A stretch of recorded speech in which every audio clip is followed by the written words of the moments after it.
nous va la vie? Vaste question. On est en tout cas ravis. Bienvenue à tous et à toutes. Je suis Capucine Petre Spassky, je suis en charge du développement durable pour le groupe Les Écoles Parisiens et je suis vraiment ravie d'être avec vous aujourd'hui pour animer notre échange autour de la question suivante. L'entrepreneur et l'entreprise, faire un renversement de valeur. Pour en parler, nous avons le plaisir d'avoir avec nous 7 personnalités qui incarnent ou nous éclairent, chacune à leur manière, sur ces transformations à l'œuvre, au cœur de nos entreprises et donc au cœur de notre société au sens large. Claire Pedini, alors je ne sais pas si vous m'entendez quand je me recule, ça va Claire Pedini Voilà, bonjour, merci beaucoup d'être avec nous. Vous êtes directrice générale adjointe de Saint-Gobain en charge des ressources humaines et de la RSE. Vous partagerez avec nous la vision et les enjeux de votre groupe en matière de transformation responsable, un groupe qui est, je le rappelle, leader mondial de la construction durable, présent dans 75 pays avec pas moins de 166 000 collaborateurs, c'est pas rien. Romain Cristofini, où êtes-vous? Ici même. Vous êtes le fondateur de la communauté des leaders éclairés, dont la vocation est d'accompagner les dirigeants vers un leadership éclairé et inspirant. Vous êtes également directeur au sein de l'UMIA. L'UMIA, c'est un centre de recherche et de formation sur l'entreprise régénérative. Vous viendrez partager avec nous votre regard sur cette nouvelle forme d'entreprise et surtout sur ces leaders disruptifs qui réinventent la notion de performance. Nous avons ensuite Guillaume qui est par ici. Bonjour Guillaume. Merci d'être avec nous. Vous êtes ce qu'on appelle un entrepreneur à impact. Vous êtes le cofondateur d'Alenvie, une entreprise à mission spécialisée dans l'accompagnement à domicile des personnes âgées. Vous êtes également très mobilisé sur la question de l'évolution du leadership, un leadership de la tête et du cœur, vous nous en parlerez. Tanguy Châtel, vous êtes sociologue et cofondateur du Cercle Vulnérabilité et Société. Depuis 2014, vous êtes expert auprès de l'Association pour les progrès du management et vous aidez les chefs d'entreprise à mieux accompagner les nouvelles vulnérabilités au sein du monde du travail. Vous allez partager avec nous votre regard sur la manière dont la fragilité, qui est inhérente, donc vous nous en parlerez, à l'entreprise, peut être source de création de valeur et plus seulement l'inverse. Vanessa Logeret, vous êtes fondatrice, on est nombreux, vous êtes fondatrice et dirigeante de Parangone, donc c'est une agence de conseil spécialisée en stratégie RSE qui intervient auprès des différents acteurs économiques pour accompagner leurs réflexions sectorielles et adapter les pratiques managériales. Et enfin, nous avons avec nous Bastien Sibyl.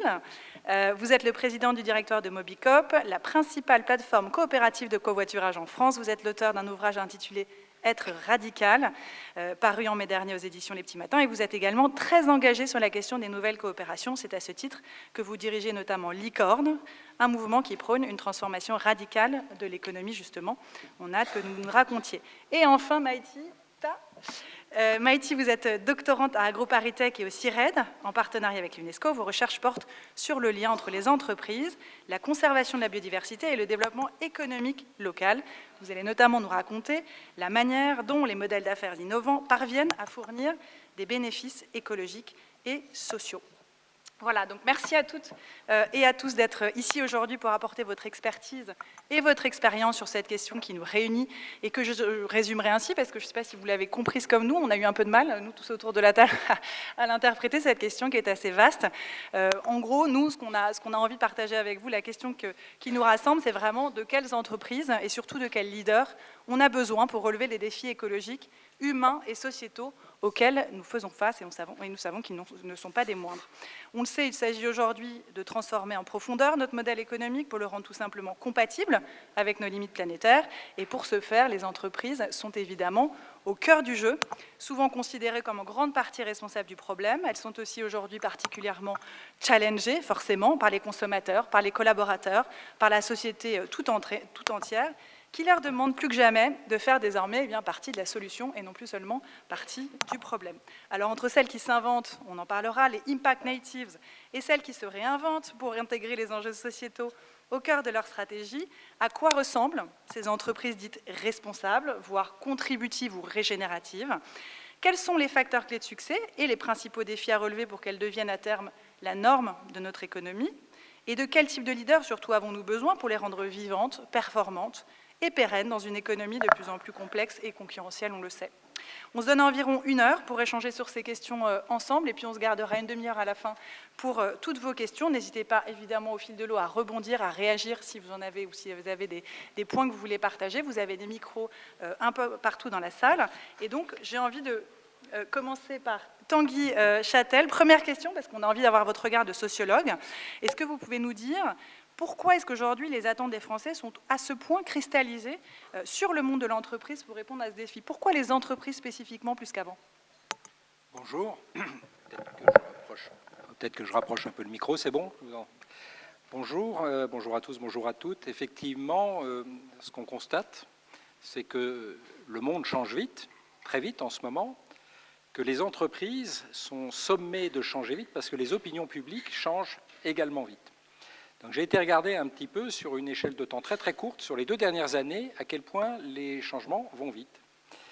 Il y a 2 ans, il y avait un certain nombre d'enquêtes qui permettaient d'établir que les Français, j'ai été voir que des enquêtes françaises dans l'immédiat, ont une bonne opinion des entreprises, plutôt à 80%, bonne opinion des entreprises, très bonne opinion des TPE, PME, on est là à 95% quasiment, assez mauvaise opinion des dirigeants d'entreprise, sauf des dirigeants de TPE, PME.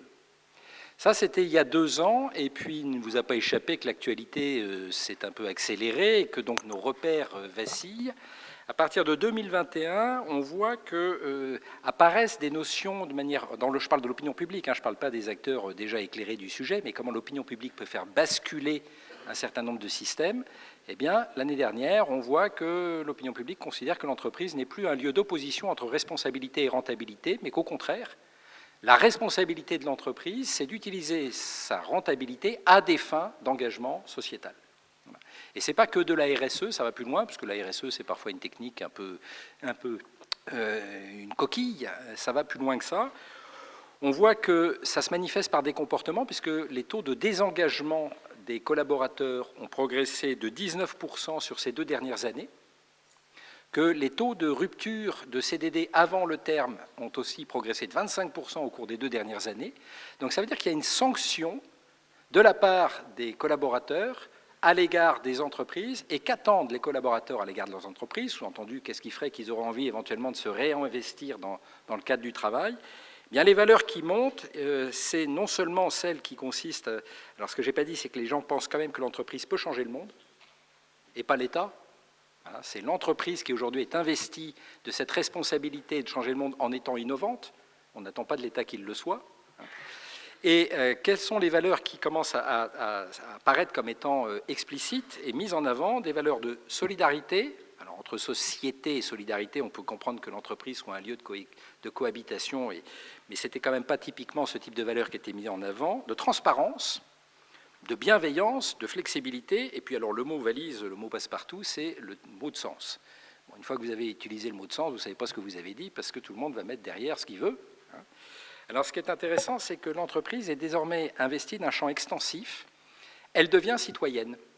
Et dès lors qu'elle devient citoyenne, elle devient un acteur engagé, responsable, mais surtout vivant. L'entreprise, ce n'est pas juste une entité formelle, ce n'est pas une case. Ça devient un acteur organique qui a d'ailleurs cette responsabilité, y compris écologique, au sens le plus large. Et on voit qu'il y a derrière cette idée qu'il nous faut amener, enfin la population attend de considérer, et que nous considérions l'entreprise comme étant un lieu organique. Et ça, c'est beaucoup plus nouveau. Ça veut dire que les facteurs de management qui vont se découler de cette pensée-là vont devoir être également organiques et pas mécaniques. Voyez. Et donc les vieilles recettes, sans doute, aujourd'hui, ne répondent plus aux attentes. Justement, donc Romain Cristofini, on entend de plus en plus parler de l'entreprise dite contributive. Est-ce que vous pouvez nous éclairer sur ce concept-là, ce mot qui émerge de plus en plus dans le débat public?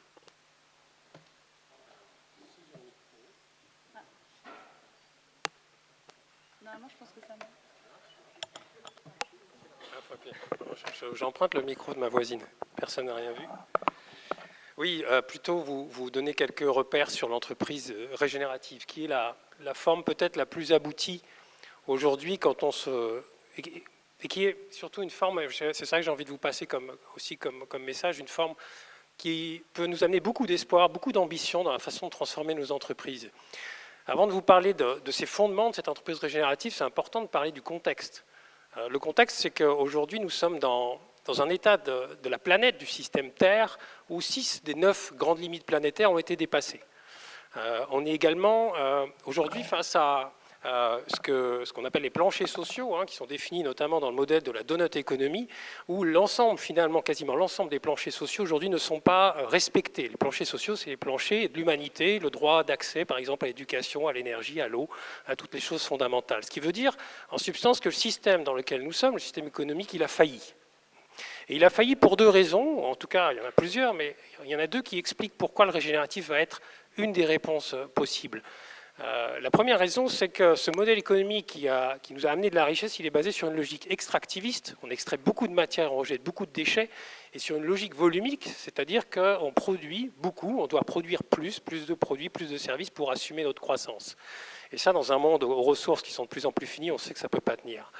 La deuxième chose, c'est que ce modèle, il est également basé sur une logique qui nous fait croire encore que les technologies, au fond, vont résoudre le problème. Or, on sait que plus on avance, et ça a été démontré, les technologies créent des solutions à un endroit et finalement suscitent des problèmes à un autre endroit. Donc, qu'est-ce que l'entreprise régénérative, finalement? C'est une entreprise qui se dit, il est temps d'aller au stade d'après, le stade d'après de celui d'une responsabilité sociétale des entreprises qui, finalement, jusqu'ici, se limitait à justement essayer de limiter les impacts de nos activités humaines sur notre écosystème. L'économie régénérative et l'entreprise régénérative se posent pour ambition d'avoir des impacts positifs nets sur les écosystèmes naturels et humains. Ça veut dire quoi? Ça veut dire concrètement une entreprise qui va séquestrer plus de carbone qu'elle n'en extrait ou qu'elle n'en dégage par ses activités. Ça veut dire une entreprise qui va, par exemple, contribuer à augmenter les revenus des populations avec lesquelles elle est en contact, que ce soit à l'autre bout du monde, que ce soit sur son territoire. Et une fois que je vous ai dit ça, vous allez me dire, c'est bien, c'est assez technique. Alors je vais vous le dire autrement. Et c'est ça qui me crée, moi, de l'espoir. Et j'aurais envie aussi, du coup, que vous invitiez dans la salle les gens qui vous sont chers. C'est quelque chose qui, moi, on va parler de leadership. Quelque chose qui me soutient beaucoup, c'est mes gamins. Et c'est finalement l'état de la planète qu'on va leur léguer, ou on va dire la sagesse qu'on va aussi pouvoir leur transmettre. L'entreprise régénérative, elle propose ni plus ni moins que de mettre l'activité, la puissance de l'entreprise au service de la régénération de la vie. C'est ça que ça veut dire. Alors vous allez me dire, c'est peut-être utopiste. Ce n'est pas utopiste parce que le fondement même de cette entreprise régénérative, elle s'appuie sur un pouvoir magique qu'a le vivant, c'est le pouvoir de s'auto-régénérer. L'exemple un exemple plus criant, c'est quand vous vous souvenez à quelle vitesse finalement la nature a repris ses droits dans les phases de confinement. On a vu à quel point elle était capable de reconquérir, de régénérer les sols, de régénérer un bout des océans, des mers, des côtes. Donc on a un fondement ici de l'entreprise générative qui est vraiment la capacité de s'appuyer sur ce qu'elle a en elle. Notre rôle d'être humain, ce n'est pas de réparer la nature, on n'en a pas la capacité. Ça serait retomber dans notre toute puissance d'être humain. Notre rôle, ça va être de faciliter l'expression maximale du potentiel du vivant. Donc, puisqu'on parle de renversement, le renversement, moi, auquel j'aspire et auquel j'œuvre, ça serait celui qui nous permettrait tous les uns et les autres dans cette pièce de se dire que nos journées de travail, elles sont consacrées à une activité, à une entreprise qui sert à restaurer, à régénérer la vie sur cette planète. Concrètement, Vanessa, peut-être vous voulez rebondir. Quelles seraient les valeurs, justement, ces valeurs cardinales d'une telle entreprise? Elle nous fait rêver, mais on a bien conscience du fait qu'on en est évidemment très très loin encore aujourd'hui, même si certains montrent la voie. Quelles seraient les valeurs de cette entreprise? Merci Capucine, bonjour à toutes et à tous. Effectivement, si on continue à décrypter cet intitulé de table ronde, je ne vais pas trop vous regarder parce qu'effectivement, on s'éloigne du micro. Renverser les valeurs, qu'est-ce que ça veut dire? Faire un renversement de valeurs, ça suppose effectivement, Capucine, comme tu le dis, comme l'a évoqué Tanguy, qu'on va s'intéresser aux valeurs existantes, mais aussi aux nouvelles valeurs que l'on souhaite substituer à ces valeurs existantes. C'est intitulé « Faire un renversement de valeurs », il induit aussi une forme de radicalité, de renverser les valeurs comme on renverserait la table pour changer la donne. Et puis, ça pose la question de faire un renversement de valeurs. Est-ce qu'on en est à faire ou est-ce qu'on en est à fantasmer? Et donc, dans une vision plutôt utopique. Et on verra que ce n'est pas aussi binaire, évidemment. Donc, étant entendu que là, on ne s'intéresse pas aux valeurs de l'entreprise définies dans une dimension, dans un objectif marketing, on s'intéresse là aux valeurs qui ont une capacité transformationnelle parce qu'elles vont venir intégrer la notion de bien commun au cœur du business model de l'entreprise. Et c'est en cela que je suis d'accord avec Tanguy, on est au-delà de la RSE maintenant, hein. On est dans un rapport beaucoup plus intime aux limites planétaires d'un point de vue social et environnemental. Donc si on esquisse des semblants de réflexion, de réponse par rapport à ces sujets-là, je dirais 2 choses en 2 minutes, je me suis entraînée pour tenir le chrono. Dans cette logique de transformation, l'entreprise ne doit plus chercher à avoir des valeurs différenciantes. Elle doit chercher à converger vers des mêmes valeurs. Alors Tanguy en a proposé quelques-unes.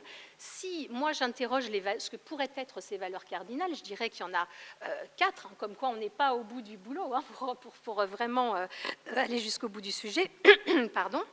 Donc, utilité, utilité pour l'entreprise, c'est celle qui a été définie dès 1953 par Howard Bowen, qui est le père de la RSE, hein, qu'il faut replacer maintenant dans un contexte d'urgence. Il y a la notion évidemment de responsabilité face à versus une posture de recherche de performance économique. Il y a la notion de sobriété, j'y reviendrai tout à l'heure peut-être, et du collectif, parce qu'on ne fera rien tout seul. Et le collectif pose en creux la valeur travail, qui est un vrai sujet aujourd'hui. Autour de quelle valeur travail on se retrouve, on se réinvente aujourd'hui. Puis la deuxième chose, c'est que ces valeurs cardinales, si on les pousse jusqu'au bout de leur définition et si on le fait avec sincérité, elles nous font aboutir à une seule chose, c'est la transformation radicale du modèle économique dominant, qui reste un modèle capitaliste basé sur la rentabilité, la profitabilité, et ce, à partir de la valeur financière. Donc, ça nous amène à une question, je finirai par ça. L'entreprise, est-ce qu'elle est réellement aujourd'hui le creuset de cette transformation-là ? Je dirais oui, il se passe quelque chose d'extrêmement puissant.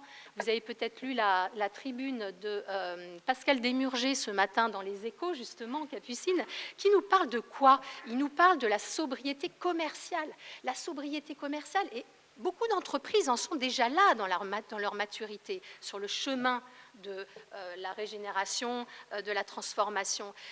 C'est accepter qu'on va renoncer à l'augmentation du volume de vente. C'est énorme, c'est une grosse révolution. Et donc, si ces entreprises-là pionnières, je parle de la Maïf, je parle de la Camif, je parle de toutes ces entreprises, Patagonia, qui sont en train de montrer la voie. Si, aux côtés des entreprises impact natives, comme tu les as nommées tout à l'heure, Capucine, on est capable de démontrer qu'au modèle de croissance basé sur l'augmentation de la vente et du volume vendu, si on est capable de substituer à ça un modèle de croissance qui va proposer des nouveaux services de durabilité, alors là, oui, peut-être qu'on va commencer à bouger quelque chose. Et c'est Malcolm Gladwell, le sociologue, qui parlait du tipping point, hein, ce fameux 10%, où au-delà des 10%, on va faire de l'exception la norme. Inspirant. Claire Pedini, donc vous êtes en charge, je le disais, de la transformation responsable de Saint-Gobain, un groupe qui est à la fois très performant d'un point de vue économique, on en parlait encore récemment, et qui est aussi mobilisé de longue date sur sa transformation sociale et environnementale. Vous êtes aussi, et on en parlait juste avant, le leader mondial d'un secteur qui représente à lui tout seul 40% des émissions de gaz à effet de serre de la planète.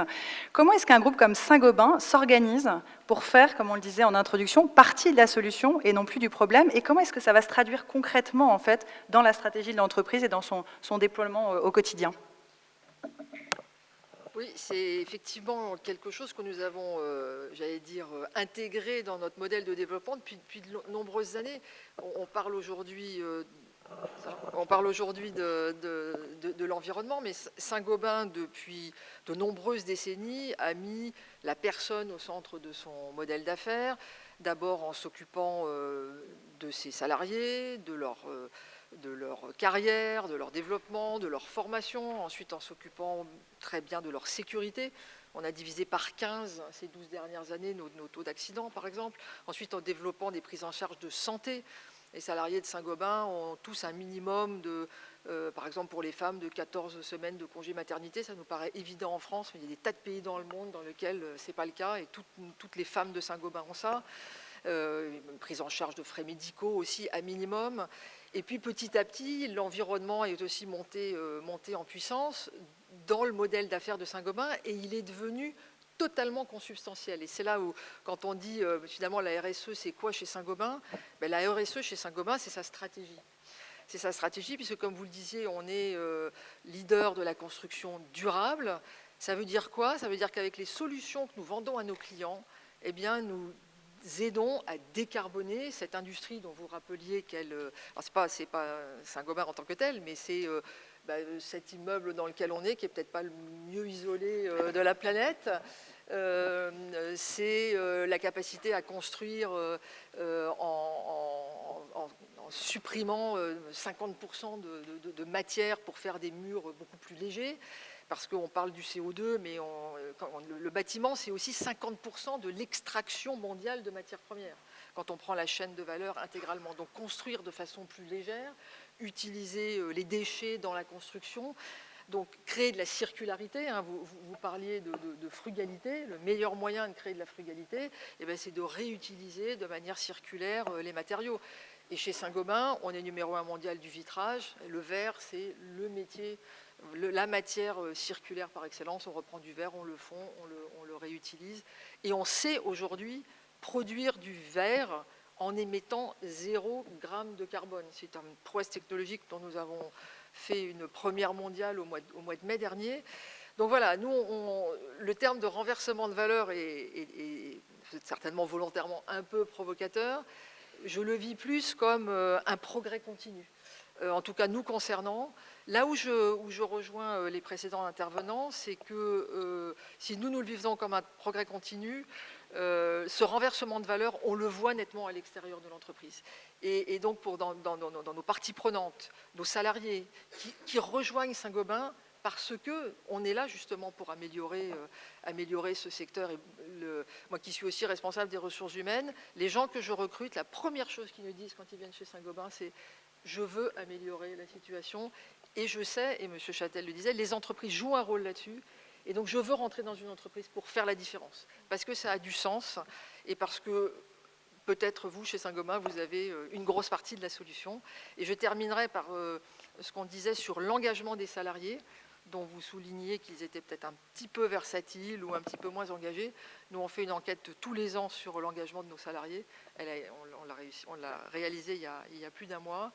Et on est en progression assez étonnante, très positive. 84% de nos salariés se disent engagés et voulant rester chez Saint-Gobain. Et 90% d'entre eux recommandent de venir chez Saint-Gobain.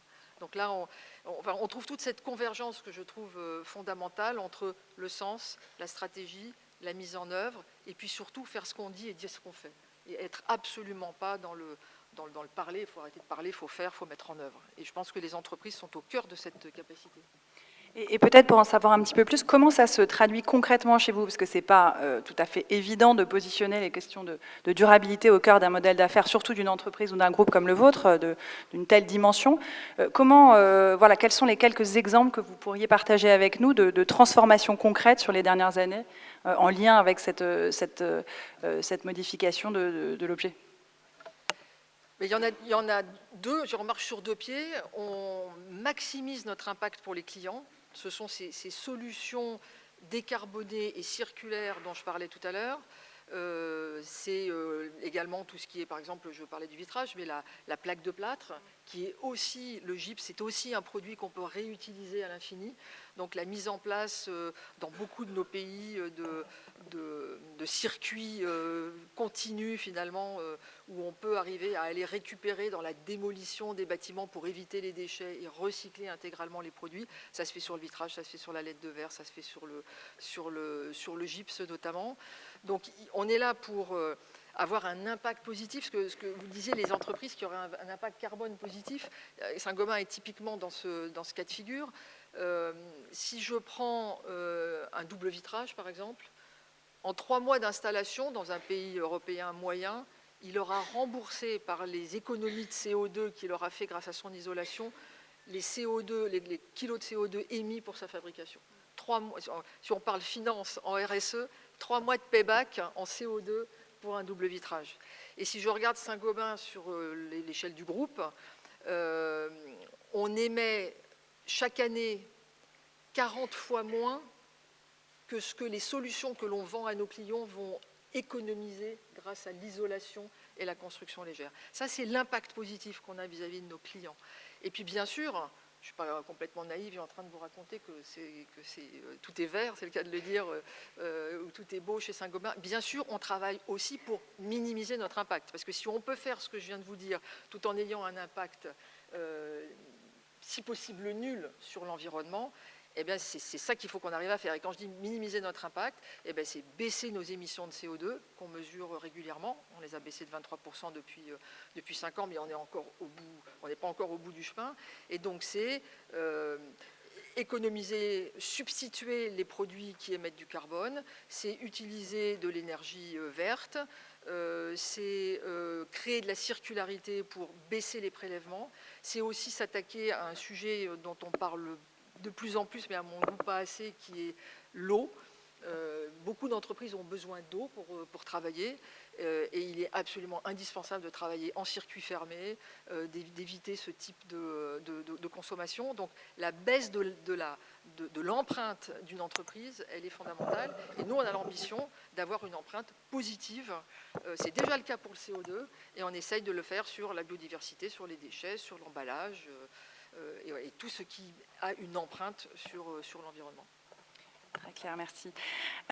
Guillaume, je me tourne vers vous à présent. Vous êtes loin de moi, mais est-ce que vous... Ouais, super, merci à tous. C'est pas forcément idéal en termes du X, comme diraient les autres. Guillaume, vous êtes diplômé d'une grande école. Vous aviez une carrière toute tracée dans le service marketing ou financier d'une grande entreprise. Pourtant, vous avez eu envie de la créer, cette entreprise à impact positif. Elle s'appelle À l'Envie. Elle emploie aujourd'hui une centaine de personnes en CDI. Elle est rentable. À l'époque, je crois que vous me disiez que tous vos copains se moquaient un peu de vous. Aujourd'hui, ils vous voient comme un pionnier, voire ils vous envient, pardon.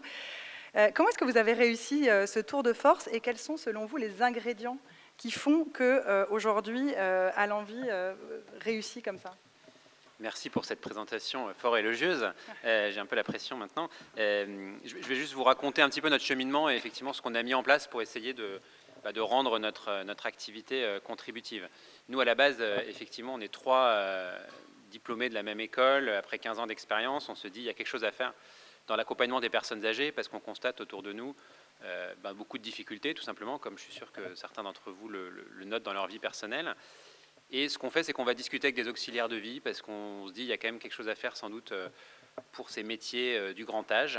Et en discutant, on fait un constat dont on ne s'est pas départi depuis, qui est le manque de valorisation de ces métiers. Donc le manque de valorisation évidemment financier parce que les conditions sont précaires, mais aussi dans l'organisation du travail. Parce qu'en fait, on a écouté beaucoup d'auxiliaires de vie qui nous expliquaient à la fois le poids qu'elles avaient sur les épaules quand elles étaient seules avec la personne âgée, et immense paradoxe, l'infantilisation, la déresponsabilisation qu'elles ressentaient dans l'organisation qui les employait, où on leur disait tu dois aller à telle heure là, à telle heure tu dois être parti, il y a une pointeuse qui va vérifier que tu ne dépasses pas de 5 minutes, et qui nie en fait leur capacité à sur le terrain savoir comment s'organiser. Et face à ça, nous, on a créé un modèle d'organisation du travail inspiré d'un modèle aux Pays-Bas qui s'appelle Buurtzorg, que certains d'entre vous connaissent peut-être. Et on a créé des équipes autonomes d'auxiliaires de vie en CDI, à temps plein au maximum, mais qui gèrent eux-mêmes ou elles-mêmes souvent, parce que ce sont souvent des femmes, leur planning, la relation avec les familles, et également qui décident qui elles recrutent dans leur équipe. Donc d'abord, on est parti par l'innovation managériale, c'était vraiment notre point de départ, et on n'avait pas du tout pensé à d'autres sujets sur la gouvernance ou sur les business models régénératifs au départ. Maintenant, une fois qu'on a fait ça, on s'est rendu compte d'une chose assez bête, c'est que quand vous donnez de l'autonomie aux collaborateurs dans leur travail, la question du sens devient primordiale. Puisque pour avoir de l'autonomie, il faut savoir pourquoi on travaille ensemble, il faut des concepts fédérateurs. Et donc ça nous a amené à travailler d'abord sur des mots, puisqu'on s'est mis à parler d'auxiliaire d'envie au lieu d'auxiliaire de vie pour montrer que le projet était différent. Mais assez vite, on a vu aussi l'arrivée des sociétés à mission et on a formalisé une mission qui est humaniser l'accompagnement des personnes qui ont besoin d'aide et de soins en valorisant les professionnels et en réconciliant les enjeux humains et économiques de notre secteur. C'est un vaste programme. Et en fait, on se rend compte qu'à partir du moment où on a formalisé cette mission, si on cherchait à être cohérent, automatiquement, les rapports de légitimité, de pouvoir dans l'entreprise devaient évoluer. Parce que qui est légitime par rapport à cette mission? Est-ce que c'est les jeunes hommes qui est diplômé d'école de commerce qui détiennent le capital de l'entreprise qui l'ont créé? Est-ce que c'est la personne qui passe sa journée à tenir la main de personnes âgées, parfois jusque dans leurs derniers moments. On ne peut pas ne pas vouloir rééquilibrer un peu les rapports aussi de gouvernance. Donc ça nous a amené à travailler sur la gouvernance, donc société à mission, comité de mission qui intègre des salariés, mais aussi un comité de gouvernance partagé qui implique les salariés sur des décisions au-delà de leur quotidien, sur la vie de l'entreprise, et l'adoption du cadre ESUS, entreprise solidaire d'utilité sociale. Donc du management, on est arrivé à la gouvernance, en passant par aussi la culture. Et puis une fois qu'on a eu cette nouvelle gouvernance, on s'est mis à vouloir amplifier notre impact, puisqu'on avait cette mission qu'on voulait développer. Pour amplifier l'impact, on a été voir des financeurs. Et là, automatiquement, quand vous arrivez avec des financeurs, devant des financeurs en disant « je suis entreprise d'utilité sociale », il y a des critères de lucrativité limités, j'ai une mission qui est de faire changer tout le secteur et pas uniquement de gagner de l'argent, automatiquement, vous rencontrez des gens, vous faites fuir pas mal de monde, et puis vous en rencontrez certains qui s'intéressent vraiment à votre projet, et ça vous permet de trouver des financeurs alignés avec votre mission. Donc typiquement, nous, je peux les nommer, des gens comme Fitrust ou Neuve ESS, qui nous ont challengés, y compris jusqu'à avoir des indicateurs de pourcentage de nos bénéficiaires à faible revenu pour qu'on soit encore plus accessible au niveau tarifaire, donc alors que ça va au détriment de la marge de l'entreprise. Et donc le fait d'avoir ces financeurs alignés, je dirais que si je fais un peu la réaction en chaîne, c'est aussi que ça nous a permis du coup de développer des modèles économiques différents et peut-être pas en phase avec le guide, le bon manuel du jeune entrepreneur qu'on a tous tendance à suivre. Et donc par exemple, au bout de 2 ans d'activité, on s'est rendu compte que c'était très bien d'avoir un opérateur d'aide à domicile, mais qu'on n'allait pas, vu sur un marché de 6 milliards, faire changer le marché comme ça, juste en développant un opérateur, parce que l'innovation managériale ne fait pas prendre des parts de marché de manière magique sur un marché déjà établi, enfin en tout cas dans notre cas, désolé si certains le croient, ça rend les gens plus heureux, mais c'est pas pour autant que ça impacte le business autant qu'on voudrait. Et donc nous, par contre, on s'est rendu compte que la formation était un enjeu très important dans notre secteur et que beaucoup de nos confrères avaient envie de se former à ces nouvelles formes de management, se former leurs collaborateurs plus globalement à la dimension humaine du métier. Et donc on a créé un organisme de formation, mais après à peine 2 ans d'activité. Donc si on avait écouté tous le prêt-à-penser sur l'entrepreneuriat, on nous aurait dit d'abord vous atteignez une taille critique sur une activité avant de vous diversifier. Et donc en fait c'est cet alignement avec la mission, le fait d'avoir des financeurs qui n'ont pas, parce qu'en plus on leur a annoncé ça 1 mois après avoir bouclé la première levée de fonds, on leur avait vendu autre chose. Et le fait d'avoir des financeurs qui comprennent qu'en fait c'est un moyen d'avoir un impact plus fort sur le secteur et qui valorisent ça, ça nous a permis de lancer finalement une nouvelle activité, un nouveau modèle économique qui aujourd'hui est celui d'ailleurs qui nous tire vers le haut. Et dernière chose, après j'en finis, on a aussi senti le besoin en cours de route, on a travaillé sur le management, sur la gouvernance, sur l'alignement, la recherche de financeurs alignés. On a également ressenti le besoin de développer nos propres indicateurs. Donc on a créé un outil qui s'appelle l'indice d'alignement humain, qui est un outil qui cherche à évaluer à quel point les conditions de travail des auxiliaires de vie sont alignées avec leur vocation, les raisons pour lesquelles elles font ce job. Et c'est un outil qu'on utilise pour voir dans quelle dimension, entre les dimensions très matérielles et les dimensions plus inspirantes, immatérielles, il fallait qu'on travaille. En fait, on a développé cet outil aussi en open source, on n'a pas cherché à en faire un business, et il est utilisé aujourd'hui par une 50aine de structures d'aide à domicile pour se décentrer, ne pas regarder que la marge brute à la fin du mois, mais regarder, avoir des indicateurs qu'on cherche vraiment, qui essayent d'encapsuler ce qu'on cherche vraiment à améliorer, c'est-à-dire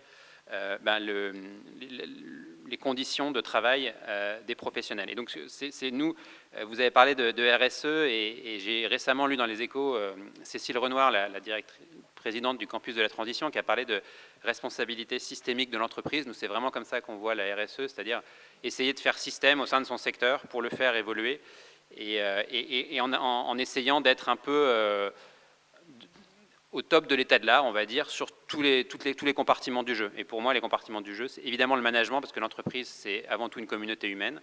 C'est la gouvernance, parce qu'une entreprise, c'est des textes, c'est des rapports de pouvoir. Et c'est aussi le chiffre, parce qu'une entreprise, on la voit aussi comme la production de chiffres qui mesurent l'utilité. Et si vous vous intéressez pas aux chiffres, aux normes comptables, vous passez aussi à côté de quelque chose. Donc c'est un gros boulot.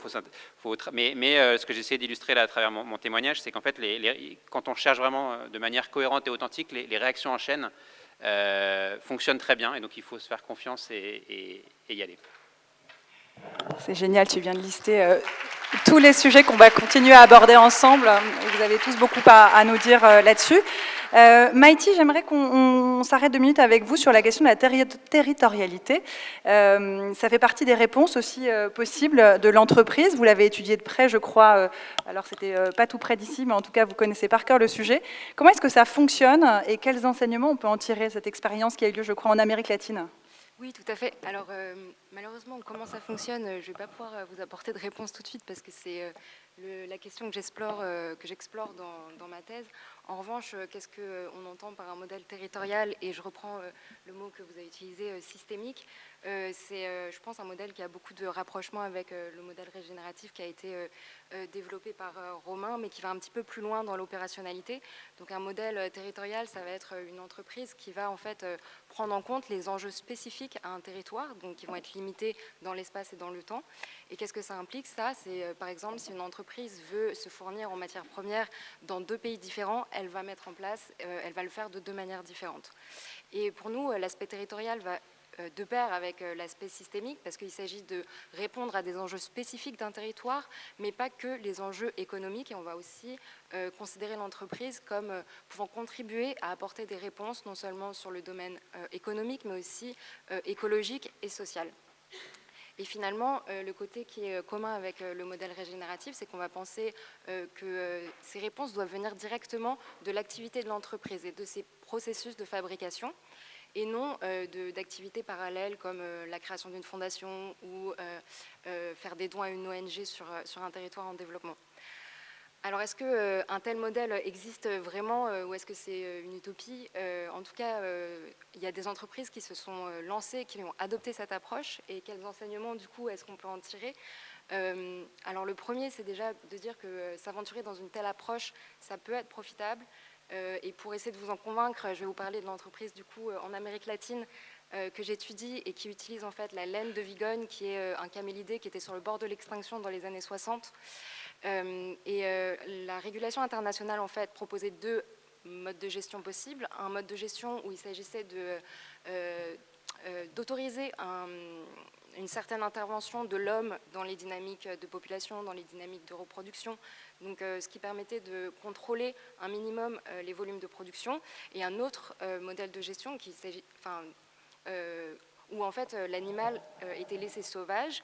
Il s'agissait juste de le capturer, le tondre une fois par an pour utiliser la laine de la fibre de Vigogne pour pouvoir l'utiliser ensuite dans les chaînes de production.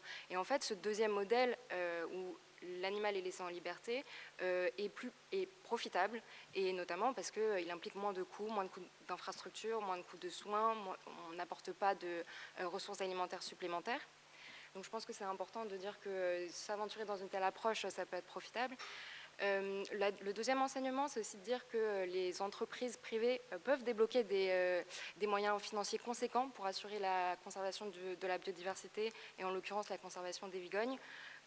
Encore là, pour que ça soit concret, l'entreprise que j'étudie a par exemple les moyens de faire 4 recensements par an sur le territoire où il y a des vigognes, alors que les autorités publiques, et notamment en Argentine, n'ont pas les moyens de pouvoir assurer un recensement annuel des populations. L'entreprise a aussi mis en place un contrôle de son territoire, ce qui a permis de drastiquement faire baisser le braconnage. Et là encore, c'est un résultat qui est très difficile à obtenir sur les territoires qui sont contrôlés par des communautés ou par les autorités publiques. Et enfin, là, ces deux premiers enseignements concernent plutôt le côté écologique, protection de l'environnement. Et en revanche, concilier ces objectifs-là avec des objectifs de développement social, c'est plus difficile. Et quand on compare du coup le modèle d'entreprise privée qui découle du modèle économique dominant, quand on compare ce modèle-là à des modèles coopératifs ou communautaires, on voit qu'il y a des leviers de création de bénéfices sociaux directs qui ne sont pas mobilisés par l'entreprise privée.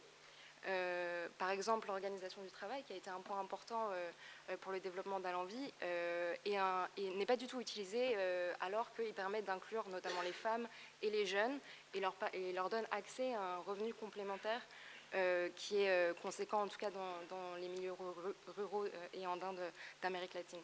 Voilà ce que j'avais à dire sur les modèles territoriaux et systémiques. Est-ce que vous avez connaissance de tel type de modèle en France ou en Europe? J'ai pas, je pense que le modèle d'Alenvie rentre pas mal dans le cadre que j'ai défini. Après, je pense oui que c'est... Enfin, j'ai pas d'exemple là concrètement, mais de ce que j'ai entendu du modèle d'Alenvie, c'est très contexte Ces micros sont dépendant. assez... Donc, l'idée, c'est vraiment de répondre via l'activité de l'entreprise à des enjeux territoriaux et spécifiques. Et je pense que le modèle d'Alenvie...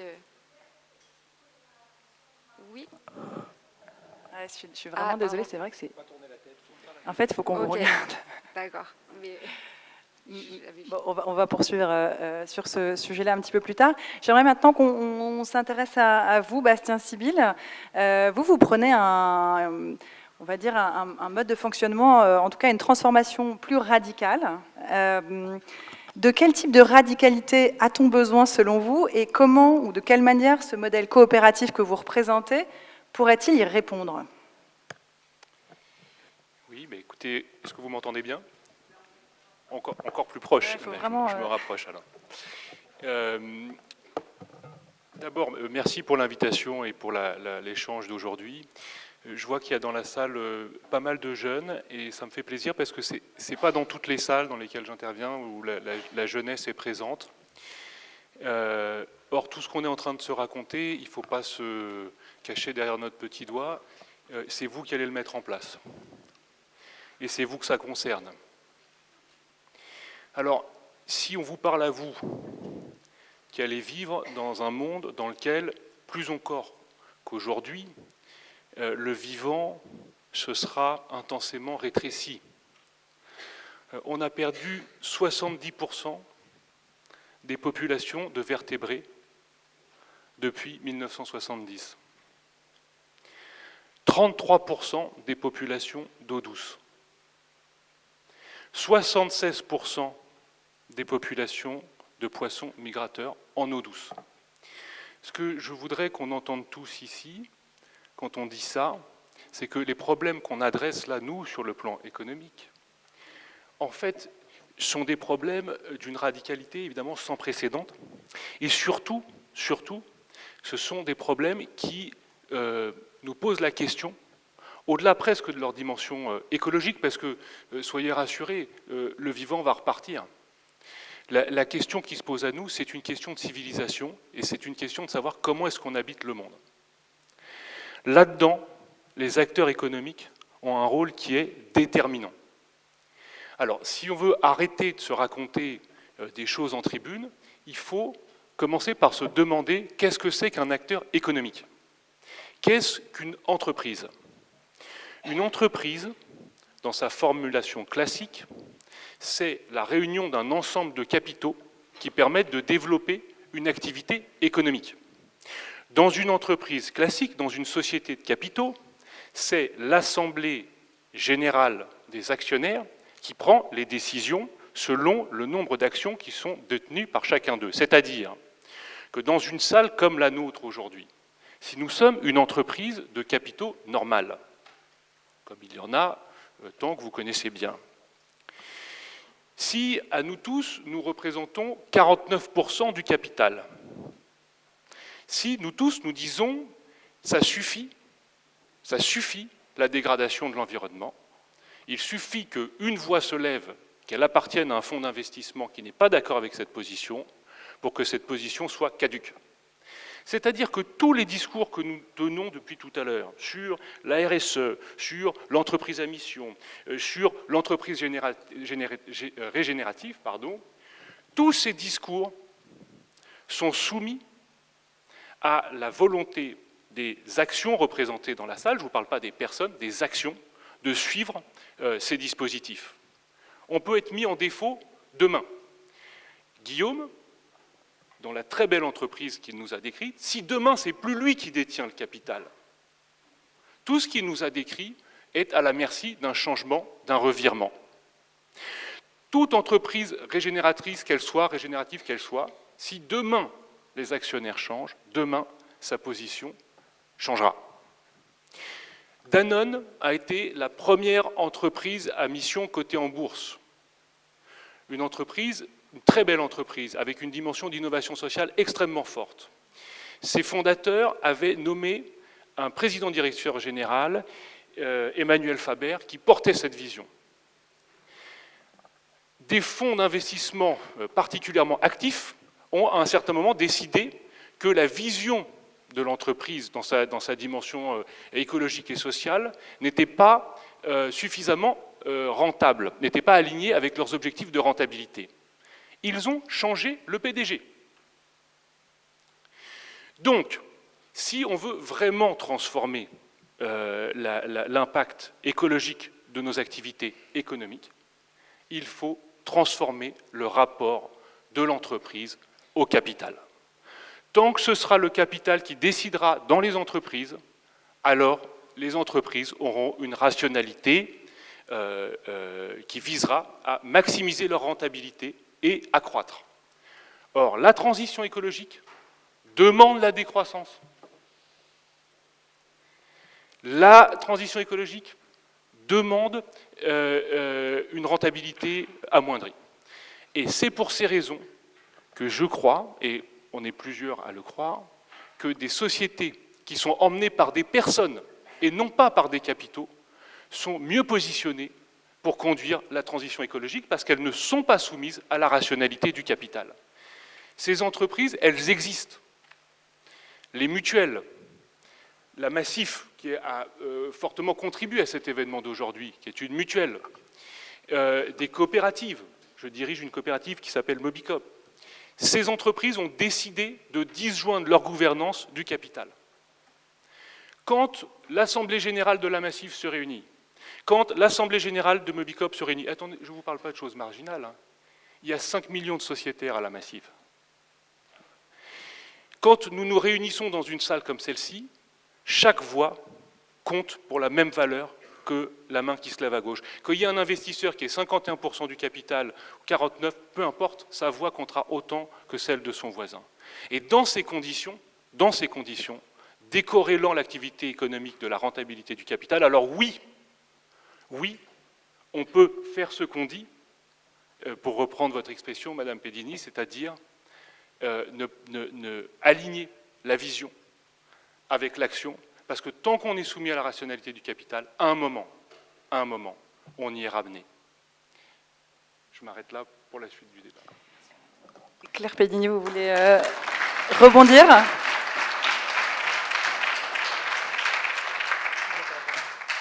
Je vous proposais de rebondir si vous le souhaitez. Je crois que je partage un certain nombre de choses de ce qui a été dit, à une grosse exception près, c'est que derrière le capital, il y a des hommes et des femmes. Et in fine, ce sont des décisions humaines qui sont prises. Et nous, quand on discute avec nos actionnaires, on partage ce que j'ai partagé avec vous, on essaye de les convaincre, et on les convainc d'ailleurs, généralement, assez bien, que c'est l'intérêt collectif que d'avancer dans cette direction. Et je crois qu'il ne faut pas plaquer des systèmes et des process en oubliant derrière l'humain. Les décisions sont prises par des hommes et des femmes, ça c'est la première chose. Et nous rencontrons de plus en plus de capitalistes, pour reprendre un peu votre propos, qui heureusement, et j'en fais partie, sont convaincus que si on ne fait pas ça, on n'y arrivera pas. Donc je ne pense pas que ce soit une question de système, c'est une question de volonté, c'est une question d'honnêteté, c'est une question d'engagement, c'est une question aussi, comme on le fait aujourd'hui, de communication, de conviction, d'explication. On n'a pas d'autre solution que d'avancer comme ça. Donc oublions je ferai un petit peu de provocation, oublions un peu le dogmatisme et les systèmes et les organisations. Ce n'est pas un sujet de système, c'est un sujet de volonté. D'ailleurs, comme vous dites, si on est tous d'accord, si on veut tous avancer, eh bien on va avancer, système ou pas système. Je crois qu'il faut vraiment faire confiance à l'entrepreneuriat au sens très individuel du terme.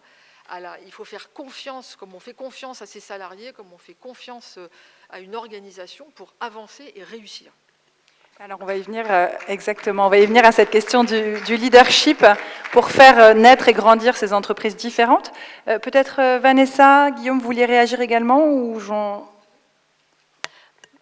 Peut-être pour faire la transition avec le sujet qui vient, ce sujet de leadership, moi j'ai très envie de rebondir sur ce que vous venez de dire, Claire. Je voudrais juste peut-être corriger un tout petit peu, pas laisser croire, Bastien, que Emmanuel Faber a été évincé parce qu'il menait ce projet. Il y a un certain nombre d'autres complexités et ne laissons pas s'installer l'idée que les leaders qui font ce job se font virer parce qu'ils font ce job. Je tenais à relativiser ça. Je rebondis, Claire, sur la notion d'humain. Évidemment, mais évidemment, c'est fondamental.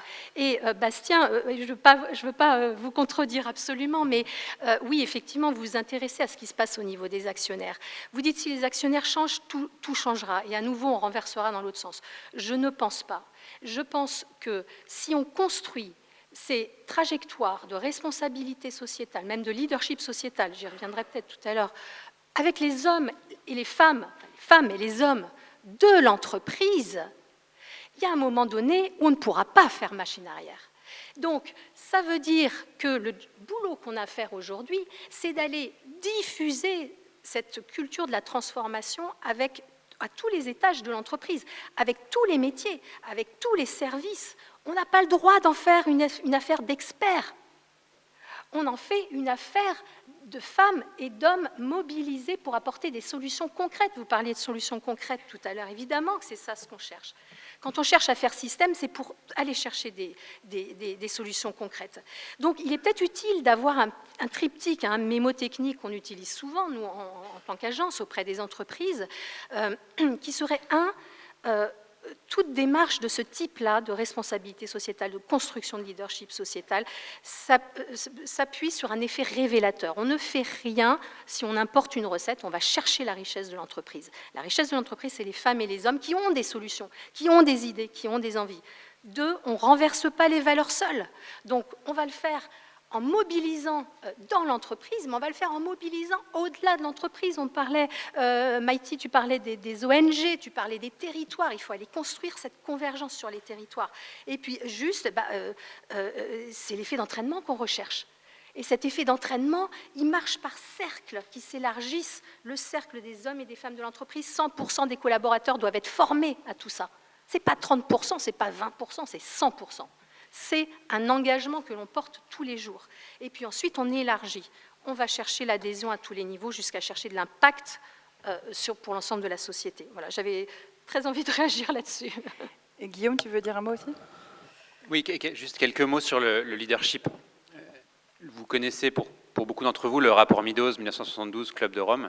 Moi, j'ai appris récemment qu'en 1979, le Club de Rome avait publié un autre livre qui s'appelle No Limits to Learning, The Human Factor, Bridging the Human Gap. En fait, dès la fin des années 70, les gens qui se préoccupaient du sujet, bien avant beaucoup d'entre nous, avaient identifié que rien ne serait possible sans un changement finalement de conscience, un changement de leadership qui soit basé sur l'apprentissage de nouvelles choses. Et donc moi, je voulais juste livrer quelques réflexions. Moi, j'ai la chance de suivre actuellement un programme de la Art Leadership University, donc l'université du leadership du cœur. On y enseigne le leadership du cœur, pas uniquement au sens premier du cœur comme empathie, mais aussi du cœur au sens courage et intuition. Et je voulais juste donner quelques exemples, moi, que j'observe de leadership du cœur. Pour être très concret aujourd'hui, c'est quoi, à mon avis, un leader du cœur ? C'est, par exemple, ce sont des leaders qui renoncent. Souvent, quand on aime quelqu'un ou quelque chose, on renonce à d'autres choses. Et aujourd'hui, on commence à voir dans les rapports de mission d'entreprise ou dans les engagements, par exemple, qui ont été pris à la Convention des entreprises pour le climat, des entreprises qui renoncent. La CAMIF, ils aiment la planète, ils ne veulent pas polluer, ils savent, comme tout le monde ici, que le Black Friday est une aberration écologique, donc ils n'ouvrent pas leur site le jour du Black Friday depuis 7 ans. Et sur leur rapport, vous pouvez voir le nombre de millions que ça leur a coûté. L'entreprise Mustela, elle fait des produits, vous connaissez tous, pour certains, je suis sûr, pour les bébés. Ils aiment les bébés et les lingettes, c'est pas bon pour l'environnement, donc ils vont arrêter de produire des lingettes. Ça va leur coûter plusieurs millions par an, des parts de marché importantes. Donc là, on est dans quelque chose qui veut dire quelque chose en termes de leadership. Un autre exemple de leadership du cœur, je pense, et qui a un vrai renversement de valeur, je pense, c'est par exemple quand vous êtes un dirigeant ou une dirigeante d'entreprise, est-ce que vous aimez plus votre rationalité ou est-ce que vous aimez les gens avec qui vous travaillez? Et finalement, qu'est-ce qu'une bonne décision à l'aune de cette question? Est-ce qu'une bonne décision, c'est une décision qui est soi-disant votre rationalité, ou est-ce que c'est une décision où vous sentez que les gens autour de vous se sentent confortés, se sentent responsabilisés, se sentent avancés en prenant cette décision? Ça, c'est le genre de renversement de valeur qu'il faut opérer, parce qu'on est tous globalement, dans les grandes écoles, formés à une espèce de domination de la rationalité. Et donc, le leadership du cœur, c'est pour ça que c'est aussi l'intuition, c'est aussi faire confiance à son cerveau droit, et que parfois des décisions cohérentes, collectives, même si elles n'obéissent pas à notre rationalité directe, ont beaucoup plus finalement de qualité et doivent être privilégiées par rapport à d'autres. Donc voilà, il faut aller très loin aujourd'hui, je pense, dans les changements individuels, parce que ça ne passera que par là. Merci pour cette magnifique transition, pour la suite de notre conversation autour de la question du leadership. C'est évidemment clé, hein, on l'a dit, le rôle des dirigeants, des dirigeantes pour mener à bien cette transformation. Romain, Cristofini, vous dites que l'entreprise a besoin de nouveaux sages. Vous parlez de leaders éclairés. Je sais que vous en avez accompagné un certain nombre dans leur cheminement. Est-ce que vous pouvez nous raconter les tensions qui peuvent les habiter au quotidien, et qu'est-ce que vous leur conseillez pour dépasser ces tensions et surtout pour garder le cap malgré les turbulences qui s'annoncent de plus en plus nombreuses dans les prochaines années? Oui, alors, je vais aller dans le sens de Guillaume, dans le sens où je pense qu'il est essentiel aujourd'hui qu'on fasse ce que le grand maître Thich Nhat Hanh, qui est un moine bouddhiste zen, nous disait avant qu'il nous quitte il y a 2 ans, c'est-à-dire de faire un chemin qui fait 30 cm. Il nous dit finalement l'humanité a besoin de faire un chemin qui fait 30 cm. 30 cm, ça veut dire passer de la tête au cœur. Il va falloir qu'on apprenne à décérébraliser un monde qui nous dépasse aujourd'hui par sa complexité. Ce qui veut dire que notre intelligence rationnelle aujourd'hui ne suffit plus. Donc il faut descendre dans le cœur. Il faut apprendre avec le cœur effectivement à choisir plutôt que décider. Mais ça, même ça ne va peut-être pas suffire. C'est-à-dire qu'il faut être aussi réaliste. Qu'est-ce qui nous empêche de changer? Énormément de choses liées à nos conditionnements. Énormément de choses liées au schéma de réussite les uns les autres que nous avons intégrés et qui nous ont été transmis soit par nos parents, soit par la société, soit par la pub, soit par qui vous voulez, mais qui finalement nous amènent à nous projeter dans ce que c'est que réussir sa vie. Et peut-être nous amènent parfois dans des schémas qui ne sont certainement pas des schémas d'accomplissement de l'être humain, qui sont des schémas d'accumulation, qui sont des schémas de reconnaissance, de réussite, etc. Au sein de la communauté que j'ai l'honneur d'animer, les leaders éclairés, nous on pense qu'il est temps maintenant d'engager une dernière part de nous-mêmes. Et c'est là où on va reparler de sagesse, c'est de recontacter une sagesse qui était celle de nos anciens, qui est celle d'écouter et de réécouter la part spirituelle qui est en nous. Donc il va falloir engager notre tête, on va en avoir besoin, il va falloir effectivement être capable d'écouter avec le cœur, mais il va falloir aussi être capable de se poser la question de ce qui fait vraiment sens dans nos existences.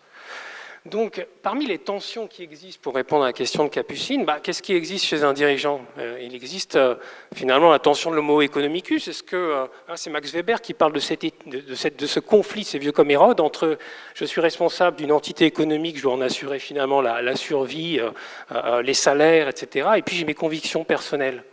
Et qu'est-ce que je fais de ça, mes convictions personnelles qui me disent il est urgent de sauver cette planète et de léguer quelque chose de propre ou de mieux possible pour nos enfants. Je crois qu'il est vraiment urgent qu'on quitte nos costumes et qu'on quitte nos tailleurs pour laisser la place aux hommes et aux femmes que nous sommes. Et qu'on agisse à partir de cet espace-là. Alors qu'est-ce que ça permet d'activer comme ressource? Parce que c'est ça que moi j'ai observé. Et on pourrait parler on parle de renversement de valeur, mais même parfois le mot valeur est un mot intellectuel. On va parler de bascule existentielle. Quelle vie voulons-nous? Et quelle vie voulez-vous pour vous? Ça pose ça la question spirituelle fondamentale. Les leaders qui aujourd'hui sont en train de faire bouger les lignes et changent le monde sont des leaders qui ont fait cette bascule de se dire finalement quelles sont les plus hautes valeurs qui sont en moi. Les plus hautes valeurs qui nous rejoignent en tant qu'humanité sont des valeurs spirituelles. Ce sont des valeurs de lien, de connexion les uns avec les autres, de connexion avec la nature et de connexion avec notre dimension transcendante. J'aime beaucoup les travaux d'Otto Scharmer qui expliquent pourquoi nous en sommes arrivés à l'espace-là d'impuissance et de rupture finalement avec le monde dans lequel nous sommes. Il parle de 3 fractures et ces 3 clés que j'ai envie de vous donner et qu'on cultive notamment au sein des cercles de leaders de notre association. La première rupture, c'est une rupture, il essaye de comprendre, qu'est-ce qui fait qu'on en a amené à arriver à saccager notre planète? Il dit, nous nous sommes coupés de la nature. Et ça, c'est notre histoire d'humanité, notre histoire d'espèce, où à un moment donné, nous nous sommes sentis supérieurs, nous nous sommes sentis déconnectés de la vie, on a commencé à exploiter les vivants, et puis finalement, à l'arrivée, c'est un lieu de ressources, et puis c'est un dépotoir. Nous avons perdu cette évidence que nous sommes issus du vivant, chaque molécule est issue du vivant, de notre corps, et que nous en sommes totalement interdépendants. Alors là, ce qui va nous aider pour retisser le lien au vivant, c'est d'aller se pencher vers les sagesses des peuples premiers, ce qu'on appelle les peuples racines. Eux, ils vont vous dire, il est important que vous, les Occidentaux, ils nous appellent les petits frères pour certaines populations, que vous réappreniez à retisser des cordes de connexion. Je vous invite, en tant qu'homme, femme, en tant que leader, à aller dans votre territoire, dans des lieux de la nature qui vous sont chers, souvent les lieux de notre enfance aussi. À peut-être vous asseoir dans la nature. Il y a une approche qui consiste à se trouver un sit spot. Un sit spot, c'est un endroit où vous allez vous asseoir pendant 20 minutes, parce qu'au bout de 20 minutes, le vivant n'est plus perturbé, il vous a intégré et il commence à regazouiller, les oiseaux. Tout ce que vous allez faire pour retisser un lien intime avec le vivant va permettre votre bascule. La deuxième chose qui nous dit, il y a une deuxième fracture, c'est de nous avec l'autre. Nous sommes au bout de notre émancipation individualiste en tant qu'être humain. Il est temps de reconnecter tous ensemble. Je fais l'hypothèse que vous êtes venus dans cette salle pour faire communauté, prendre de l'énergie, mais aussi qu'on fasse ensemble communauté, qu'on fasse communion. Il est temps que... Et les leaders qui vont changer le monde sont des leaders qui vont être capables de refaire communion. Nous mettons en commun, et qu'est-ce qu'on met en commun? Notre humanité. Et par quoi le travail souvent commence? Je vous invite à regarder les travaux de Joanna Macy. Il commence par honorer notre souffrance pour ce qui est en train de se passer et reconnaître la gratitude d'être en vie et de tout ce que le vivant nous apporte.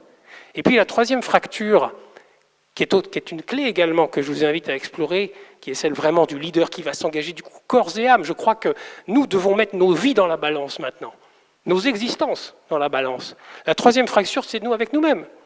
C'est de nous avec notre part spirituelle qui a bien soif d'autre chose que d'accumuler, que de réussir dans une société, parfois qui est une société de l'accumulation ou de la réussite un peu factice.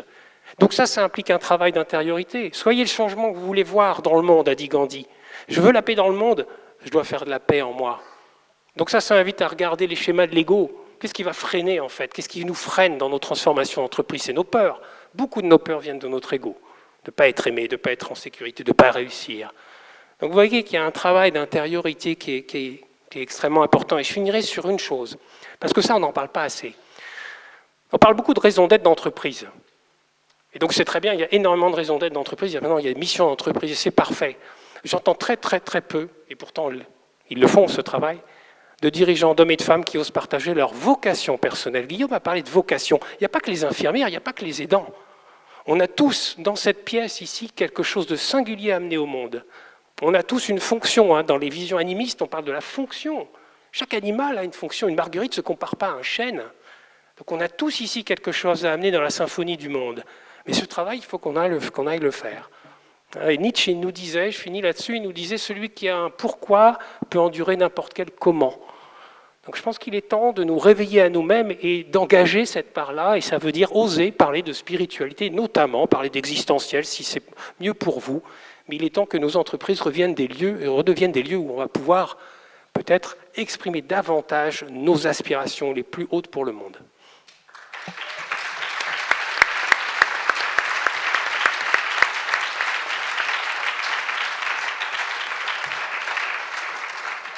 Beaucoup d'applaudissements aujourd'hui pour vous tous. Claire Péninier, je voulais vous poser cette question parce que effectivement le cœur est important, mais il y a aussi la question dite des compétences dures, des hard skills comme on dit en bon français. On entend beaucoup de dirigeants nous dire qu'en gros, ils ne savent pas par quel bout le prendre, ce problème écologique, environnemental, pour la simple et bonne raison qu'ils n'ont pas été formés aux enjeux et aux moyens. C'est des sujets qui ne sont pas enseignés, qui n'étaient pas enseignés à l'époque dans les grandes écoles, largement. Est-ce que c'est quelque chose que vous avez observé chez Saint-Gobain? Et si oui, comment est-ce que vous adressez le sujet de la montée en compétences de vos équipes? Je parle des managers, des collaborateurs, mais aussi, j'imagine, du board, du COMEX, etc. Oui, c'est une très bonne question parce que, effectivement, pour avancer sur cette feuille de route commune et avancer le plus vite possible, il faut la comprendre et c'est complexe, on l'a vu dans nos débats. Et donc, il faut effectivement s'assurer qu'on ait tous cette compréhension et cette connaissance. Donc, nous, ce que l'on a fait chez Saint-Gobain, on a fait 2 choses essentiellement. La première, c'est quelqu'un disait, il y a beaucoup de jeunes dans cette salle, et ben on a parlé à nos jeunes. Et on a fait sur des sujets, alors je l'avais fait il y a quelques années dans le domaine du digital, on le fait aussi sur le domaine de la RSE et de l'environnement, on fait ce qu'on appelle dans notre jargon du reverse mentoring, c'est-à-dire qu'on demande aux jeunes de former les vieux, entre guillemets. On fait des formations ad hoc. Certains d'entre vous connaissent par exemple la fresque du climat, qui est un jeu sérieux qui permet de se former à la complexité du réchauffement et du dérèglement climatique, plus précisément, qui passe aussi par du réchauffement, mais pas que. Et ben cette fresque du climat, on va la déployer sur nos 170 000 salariés. Incluant les dirigeants ?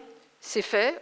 J'ai fait une fresque du climat au niveau du comité exécutif, donc on y a consacré une demi-journée. On l'a fait tous ensemble. Je pense qu'on peut applaudir. Hein. Et c'est pas dans toutes les entreprises. Et on descend, entre guillemets, dans l'organisation et on s'est donné 2 ans pour toucher l'intégralité de nos salariés. Ça, c'est un mode de formation. On a des formations digitales, on a des formations en présentiel. Donc, vous avez complètement raison. Il faut former à ces sujets parce que tout le monde, évidemment, y est confronté dans son quotidien, tout le monde voit la dégradation de la nature, tout le monde comprend ou voit la sécheresse, les dérèglements. Mais la compréhension et comment je peux agir dessus, ça doit vraiment s'apprendre. Et puis je rebondirais sur ce que vous disiez, il faut donner du sens à tout ça. Il faut donner de la motivation à tous nos salariés. Et donc, c'est là où on retrouve ce qui, dans une entreprise, pour moi, est clé, c'est l'alignement entre sa raison d'être, sa stratégie et sa culture, et ses modes de management. Et ça passe, par exemple, chez nous, par de la confiance, c'est-à-dire on donne les clés. Ça passe par beaucoup de collaboration.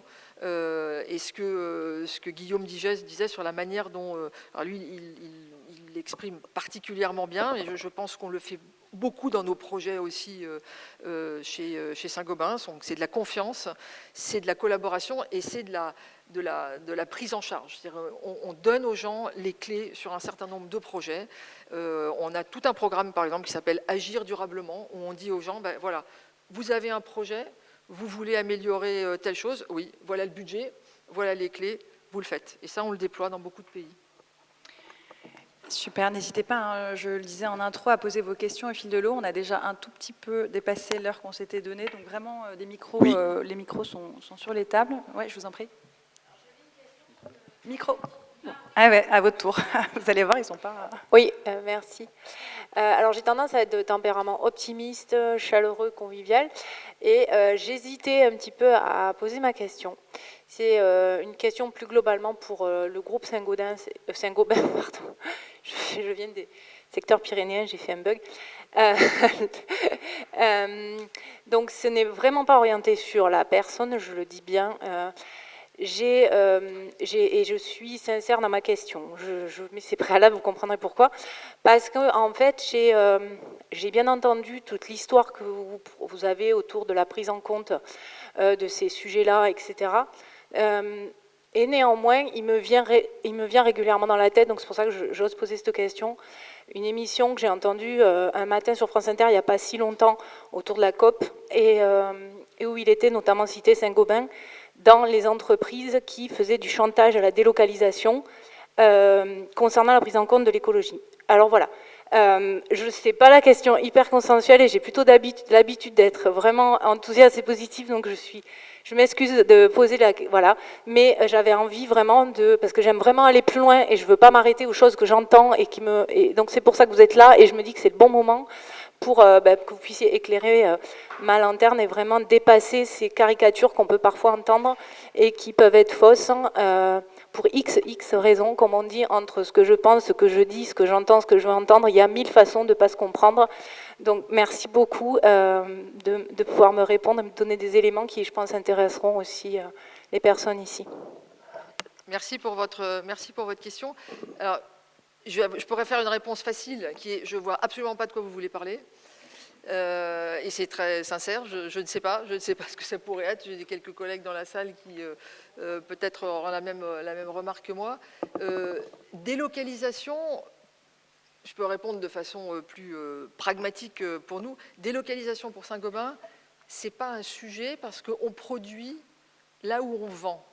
C'est-à-dire que le verre que vous achetez en France, la plaque de plâtre que vous achetez en France, la laine de verre que vous achetez en France, elle est produite en France et elle est vendue dans les magasins Point P, qui sont des magasins Saint-Gobain, ce que certains ne savent pas forcément, aux artisans qui vont le poser chez vous. Donc je ne peux pas délocaliser parce que si je délocalise, je tue mon business en France.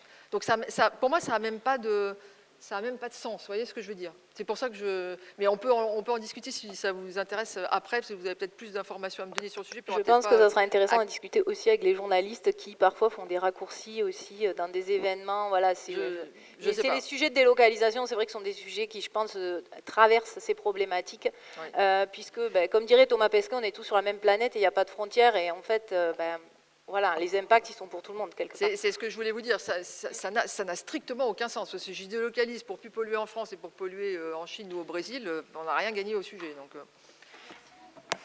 Oui, bonjour, je lève la main. Je lève la main, excusez-moi, ici. Ah, là-bas. Est-ce que je peux poser ma question? Pardonnez-moi, juste, on va prendre une ou deux questions max, et ensuite, nous, on a encore 2-3 petits sujets, notamment sur la question des KPI et des vulnérabilités, que je voudrais vraiment pas qu'on oublie. Et donc, je prends une ou deux questions maintenant, et allez-y, je vous en prie. Merci, c'est gentil. Alors déjà, merci beaucoup pour vos interventions. Malheureusement, je suis arrivé en retard à cause de la queue qui, et je n'aime pas exagérer, atteint le pied de la Tour Eiffel. Mais j'ai une question très importante. Ce qui est plutôt une bonne nouvelle pour cette journée. Ouais, c'est ça, désolé pour ceux qui ont attendu. Non, je vous en prie. Et donc merci encore pour vos interventions qui sont très inspirantes.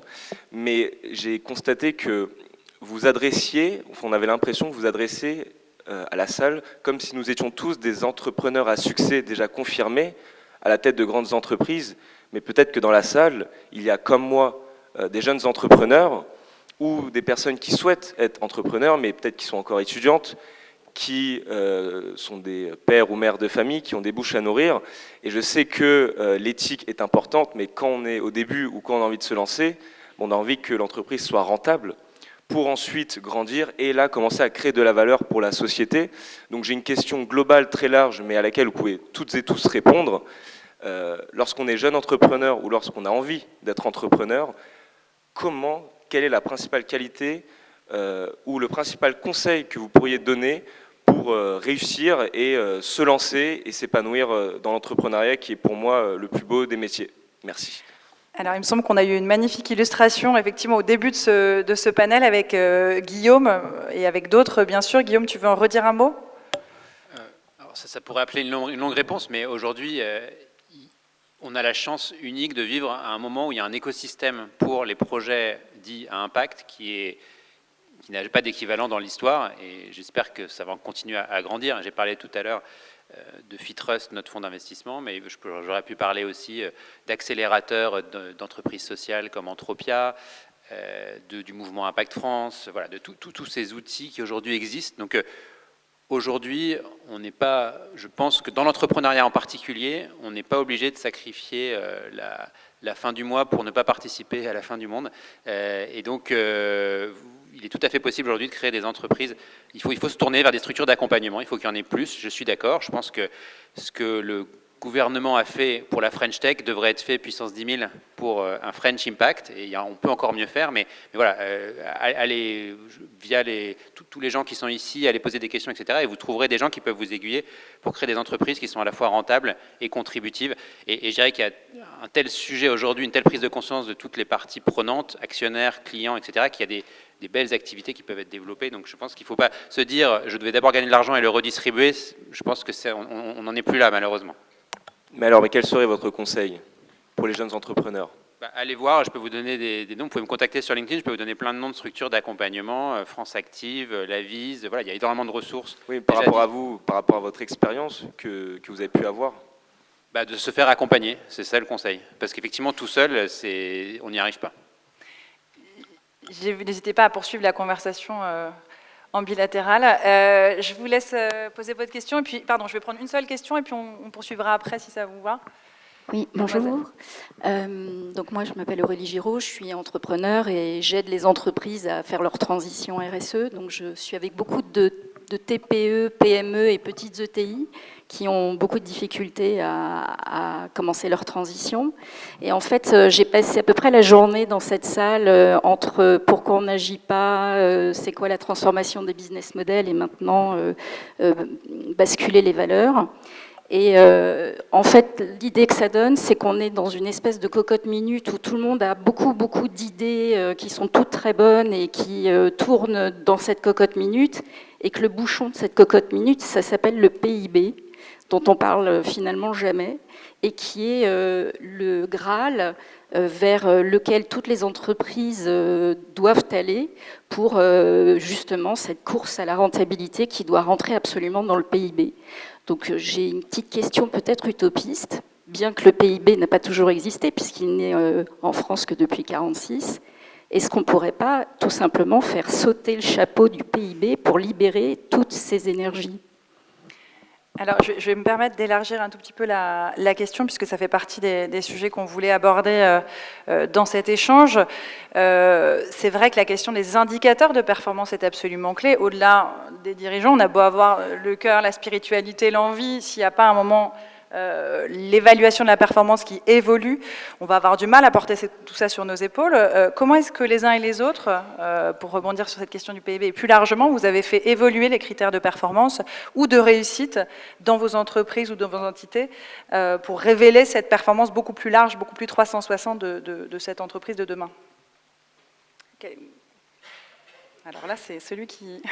Bastien? Oui, mais peut-être avant, je voudrais répondre directement à la question de madame. Et d'abord, peut-être rassurer la salle sur le fait que je ne suis pas un dangereux anticapitaliste. J'ai créé plusieurs entreprises, dirigé des groupes d'entreprises. Je suis un homme du compte de résultats. Et donc, surtout qu'on se rassure bien là-dessus. Mais pour continuer à dire ce que je disais tout à l'heure, en quoi je crois fermement. Madame, savez-vous que quand une voiture percute un arbre et que dans cet accident, des gens sont blessés à l'intérieur de la voiture, ceci est compté positivement dans le produit intérieur brut. Pourquoi? Parce que d'abord, ça détruit la voiture et qu'il va falloir la remplacer. C'est une bonne chose, n'est-ce pas? Ensuite, ça fait déplacer les pompiers. C'est bien parce que ça fait qu'on brûle du carburant. Alors, on est dans un système de définition de ce qu'est la valeur et de ce que nous produisons collectivement, qui considère que quand une voiture percute un arbre et que des enfants meurent à l'arrière, c'est positif. Si on ne change pas cette façon de voir, si on ne change pas notre rapport à la richesse, alors nous ne changerons pas notre façon d'interagir avec l'environnement. C'est pour ça que je reviens à ce que je disais tout à l'heure. Le rapport au capital est absolument névralgique. On a des solutions qui existent. Il y a la comptabilité triple en capital. Ça permet de voir des facteurs environnementaux et des facteurs écologiques dans la façon dont on compte la richesse qui est produite par l'entreprise. Pourquoi cette comptabilité n'est-elle pas plus appliquée dans les entreprises et les sociétés de capitaux? C'est une question que je vous pose à la salle, parce que... Mais bon, non, je ne fais pas la réponse. Allez, je vous pose la question. Est-ce que quelqu'un veut répondre à cette question? Maïti, je t'en prie.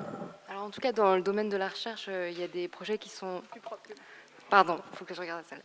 Dans le domaine de la recherche, il y a des avancées qui se font, notamment du côté de la comptabilité écologique. Donc l'idée, c'est de calculer une dette envers un écosystème, envers une rivière, envers une montagne, qu'on ajouterait en fait au compte de résultat d'une entreprise. Et il y a des projets pilotes avec des entreprises volontaires qui sont en train de tester ce système. Donc il y a une chaire au CIRED qui s'appelle la chaire comptabilité écologique et qui développe ce genre de comptabilité. Après, je pense que aussi, je vais revenir au côté systémique, mais on a beaucoup parlé du PIB, des indicateurs, mais il en existe depuis quand même quasiment 20 ans, et on ne voit pas forcément les choses changer. Le Dow Jones Sustainable Index a été développé en 1999 et pourtant le réchauffement climatique ne s'est pas arrêté. L'érosion de la biodiversité continue de faire des ravages. Donc je ne suis pas sûre que trouver de nouveaux indicateurs soit la question. C'est peut-être une question d'harmonisation, une question de contrainte. Et c'était pour élargir la question que tu as posée, Capucine. Merci beaucoup Claire. Vous vouliez rebondir ou Guillaume peut-être également après? Oui, pour donner l'illustration de ce qu'on fait dans une entreprise pour mesurer, parce que votre question est pertinente, pourquoi est-ce qu'on ne mesure pas? Mais en fait, on mesure là où la performance financière est normée depuis très longtemps. On est en train de normer, alors c'est plus nouveau, donc ça prend un peu de temps, la performance extra-financière. Les normes, Madame vient de le dire, sont en train d'arriver. Et dans une entreprise comme Saint-Gobain, non seulement on mesure, mais en plus, y compris dans notre performance financière, on utilise des critères extra-financiers. Je m'explique, à chaque fois qu'on décide d'un investissement chez Saint-Gobain, on prend un coût du carbone pour décider de notre investissement. À chaque fois qu'on investit dans la R&D, on fait comme si le coût de carbone était élevé, de manière à s'assurer que nos innovations, elles vont être plus que rentables d'un point de vue de décarbonation. Donc c'est complètement intégré dans nos process. Autre exemple, 20% des rémunérations de nos managers, c'est des critères RSE. Et donc aujourd'hui, quand on prend une décision, si on était, ce qui n'est pas le cas, purement à regarder son propre intérêt personnel dans l'entreprise, on serait assez balancé entre l'intérêt financier et l'intérêt extra-financier, ne serait-ce qu'en termes de sa propre rémunération. Donc c'est vraiment intégré, et ça monte en puissance. On n'est pas dans un renversement, mais on est dans une montée en puissance régulière de cette performance extra-financière. Et vous avez raison, c'est comme ça qu'on va aussi arriver à progresser. Donc il faut accélérer là-dessus. En un mot, je crois que j'ai la réponse à la question de Bastien, c'est que le jour où on fera 3 capitales dans une entreprise, il faudra représenter les 3 capitales, donc il faudra faire évoluer les structures de gouvernance et avoir des salariés représentés dans l'humain, et on s'apparentera à ce que tu appelais de tes voeux tout à l'heure, donc à une forme de nouvelle coopérative où les 3 capitaux sont représentés, et je pense que c'est précisément la raison pour laquelle c'est pas mis en place aujourd'hui, c'est que c'est un enjeu de pouvoir, et c'est ça qui est important, dont il faut prendre conscience, c'est que les normes comptables sont aujourd'hui des enjeux de pouvoir très importants. Il y a des grands débats entre les visions anglo-saxonnes, dans laquelle Emmanuel Faber, d'ailleurs, défend une position qui n'est pas celle forcément de tous les chercheurs européens sur ces sujets-là. Et donc, c'est des choses qui échappent à la plupart d'entre nous, parce que c'est très technique, mais qui sont des énormes enjeux de pouvoir. C'est pour ça que l'élargissement des gouvernances est absolument névralgique. Parce que sinon, c'est le pouvoir en place qui vous dit qu'on va changer à la marge, on va faire des petits progrès. Hein. Mais on voit où on en est aujourd'hui. On n'en est plus là, en fait. Donc il faut ouvrir le capital, il faut ouvrir la gouvernance économique. Oui, j'aimerais juste, moi aussi, apporter ma petite pierre pour Madame et revenir à l'échelle de la TPE et de l'entrepreneuriat, justement. Parce que la triple comptabilité, qui me paraît essentielle, est peut-être encore moins accessible pour une TPE.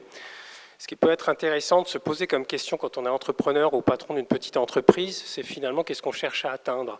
Je crois que le diktat, c'est un diktat de la croissance. C'est un diktat de la croissance à tout prix qui est tellement finalement une évidence qu'on ne le remet pas en question.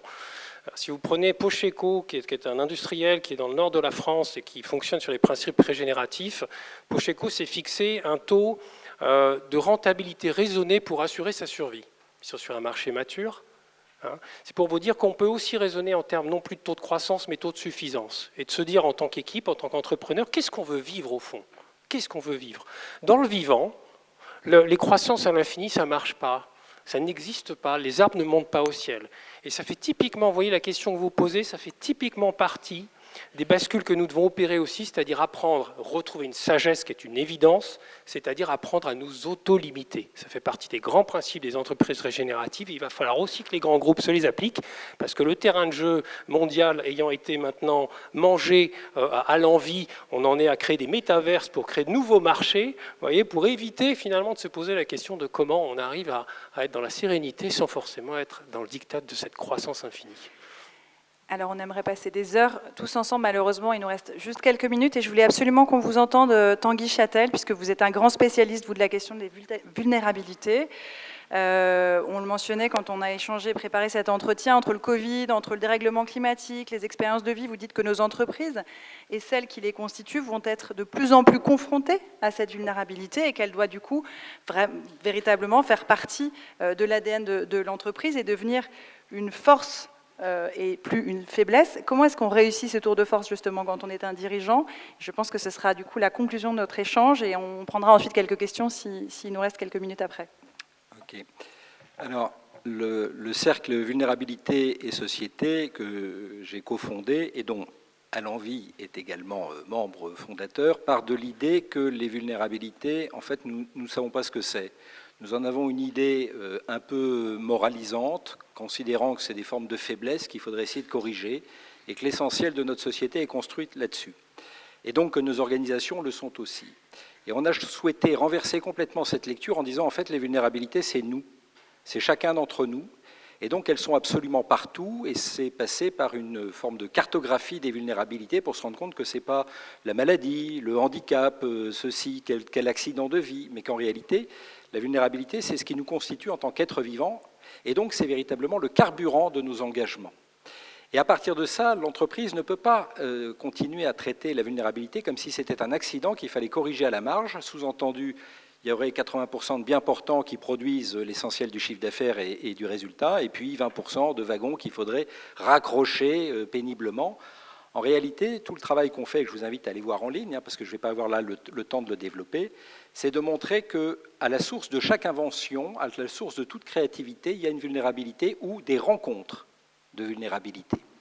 Et que le tissu humain et le tissu de l'entreprise est tissé, en réalité, de cette cohabitation des vulnérabilités dont nous ne savons pas quoi faire. Et en réalité, c'est la lecture qu'on peut essayer d'en tirer, c'est une lecture écologique, là, pour le coup. C'est dire qu'il y a une vitalité fondamentale qui se tient dans nos vulnérabilités, qui dort, tant qu'on ne sait pas l'exploiter. Donc essayons d'avoir une approche écologique qui ne soit pas simplement une approche des énergies fossiles, où on extrait et on appauvrit, mais une énergie renouvelable, propre, qui est celle de ce tissu humain. Et alors, rebondissant sur beaucoup de choses qui viennent d'être dites, eh bien, on a fait récemment 2 enquêtes qui sont éclairantes. La première, c'est celle qui montre que les aidants familiaux, ces gens qui sont des collaborateurs peu fiables parce qu'ils ont des agendas et des états d'âme, eh bien, en réalité, ils apprennent par les savoirs expérientiels un nombre de choses incalculables qu'on n'apprend pas à l'école et dont les entreprises, c'est pas moi qui le dis, c'est le forum de Davos, le Future of Jobs Report en 2020, dont l'entreprise dit que ça va constituer la force vive, l'importance de la compétence à l'horizon 2025, pas 2050. Et donc, comment apprendre à explorer ces savoirs expérientiels issus de l'expérience privée, elle-même issue de l'expérience de la vulnérabilité, que ce soit la maladie, le handicap, mais que ce soit le divorce, que ce soit un licenciement préalable, que ce soit un deuil dans la famille, que ce soit une addiction, que ce soit un burn-out ou que ce soit un problème d'illettrisme. Tout ça, ça vit dans l'entreprise, ça fait l'entreprise, et en réalité, nous avons là une matière première dont on ne fait rien. Parce qu'on est encore sur la vieille représentation que la matière première dont on fait quelque chose, c'est celle de la force. Or, je ne vous fais pas du Darwin à toute vitesse, mais quand même, Darwin ne nous dit pas que c'est les plus forts qui survivent, il nous dit que c'est ceux qui s'adaptent qui survivent. Donc la question de la survie du modèle, aujourd'hui, elle se pose, et la question du renversement de valeur. Deuxième enquête, qu'on a sortie la semaine dernière, Semaine européenne de l'emploi des personnes handicapées. C'est qu'en réalité, employer des personnes en situation de handicap dope la performance des entreprises, faite avec Randstad, AGFIP, enfin on a tout un tas de partenaires, AG2R, la mondiale, ça dope la performance des entreprises, notamment en termes de volume d'activité, mais aussi en termes de performance organisationnelle. Et donc si France Stratégie n'avait pas établi de lien entre la performance économique et financière de l'emploi des personnes handicapées, aujourd'hui on a quand même un lien sur le fait que ça produit de la performance organisationnelle, et donc derrière sociétale, et donc derrière de l'engagement, et donc derrière de la fluidité. Et c'est comme ça qu'on arrive à mettre en place la vulnérabilité comme étant le vecteur, le moteur de l'écologie de la société, de l'entreprise. Mais vous voyez bien derrière que la question des vulnérabilités, elle est transversale. Nos entreprises sont vulnérables, nos États sont vulnérables, la planète est vulnérable, tous les systèmes que nous avons construits depuis 40 ans ou 100 ans sont vulnérables. Et donc c'est à ce changement profond de représentation que nous devons aujourd'hui souscrire. je termine sur une idée, parce qu'elle m'est chère, autant qu'à Romain, autant qu'à Jacques Huybrecht, c'est celle de la motivation de l'entrepreneur. Alors j'ai une autre casquette à côté d'ici, je suis président du Forum 104, qui est un lieu de rencontre interspirituelle et interculturelle, et donc à plusieurs, avec Entrepreneurs d'avenir, avec Leaders éclairés et d'autres acteurs, on a essayé de travailler sur ce moteur spirituel, osons le mot, tu l'as osé Romain, le moteur spirituel du chef d'entreprise et du manager, pour essayer de comprendre qu'est-ce qui me met en mouvement, qu'est-ce qui me nourrit plus que d'ailleurs ce qui me met mentalement en mouvement. Où est-ce que je tire ma sève? Et donc ça, c'est des enjeux qui concourent à l'entreprise régénérative, évidemment. Et vous voyez qu'on est sommé, on n'a plus le choix, pas simplement de changer les modèles parce qu'ils sont dysfonctionnels et qu'il faudra en trouver un plus fonctionnel, mais aller vers une dynamique qui soit une dynamique du vital, parce que le temps est devenu vital, l'urgence est devenue vitale, et donc il nous faut répondre avec ces mêmes moteurs-là. Ça veut dire qu'en fait, on n'est plus sur des transitions. La transition, c'est une évolution, une amélioration. On est sur des révolutions. On n'est même pas sur des révolutions. On est sur des métamorphoses, c'est-à-dire qu'il nous faut inclure le terme méta, quelque chose qui va nous faire sublimer le réel. On est sur de la métanoïa, pour reprendre des vocabulaires qui sont plus hérités de la théologie, mais quand même de la métamorphose. Nous ne pouvons pas juste adapter nos modes de fonctionnement. Il nous faut les remettre un peu à plat et voir en quoi ils produisent du vivant, et en quoi ils produisent du collectif.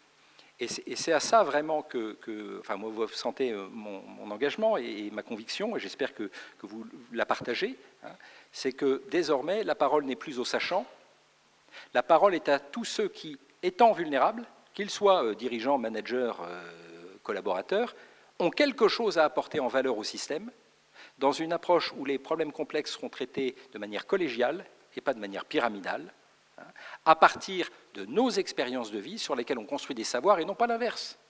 Arrêtons de produire des savoirs qui vont déterminer nos expériences de vie. Voilà un petit peu ce que j'entends aussi de tout ce qui se dit là. Il n'y a donc pas d'opposition entre la performance et la vertu. Il ne s'agit pas de régler les problèmes de vulnérabilité au nom de la morale, parce que c'est de la bien-pensance. Non, il s'agit d'être pragmatique, d'aller mesurer à quel point nos systèmes sont plus vifs, plus productifs, plus économe, plus inclusif, dès lors que chacun descend un peu de son petit piédestal ou de sa fonction pour embrasser sa vulnérabilité et ensemble créer. Juste un dernier point, le PIB, on l'a dit, le PIB, on n'oubliera pas la création de richesse. Le PIB, il est produit sur de la vulnérabilité. Si vous supprimez la vulnérabilité du monde, il n'y a plus de PIB. Voilà. Donc la richesse, c'est notre conviction profonde, au cœur de la vulnérabilité. Magnifique conclusion, merci Tanguy Châtel. Le temps est malheureusement déjà écoulé. Est-ce que l'organisation nous laisse prendre une ou deux questions, ou est-ce que vraiment... alors on me dit que non malheureusement, mais je vous laisse bien entendu échanger directement avec nos invités à la sortie de cette scène. Mille merci à tous d'être venus aujourd'hui, et moi je vous laisserai méditer cette phrase de Jean-Louis Etienne qui m'anime tous les jours, qui dit la chose suivante: fais le maximum sur ta zone d'influence. Réfléchissez à votre zone d'influence et faites le maximum sur cette zone-là. C'est là qu'on a besoin de vous. Très bonne journée à tous et merci pour cet échange.